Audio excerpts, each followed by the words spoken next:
So ayun na nga guys. Yan, kakain na naman kami. Tuyo tsaka munggo. Sarap.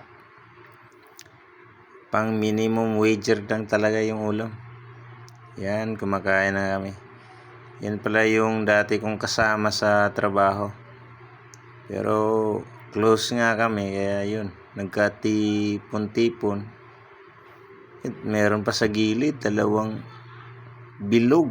Mamaya pagkatapos, grabe siya. Pero ayos lang yan. At least, pampalipas oras ba.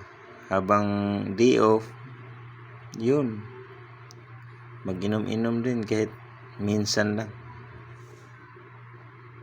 At saka naman, kain muna bago inom. Kasi baka tayo. Masira yung bituka natin pag walang kain. Hard pa naman ang iinumin namin. Sa mga gustong humabol dyan, pwede pa habang hindi pa kami nagsisimula. Pagkatapos kain yan, so umpisa na namin yan. Yan may yelo nang nakaabang dyan. Tagay na guys, para matapos na ang gabi natin.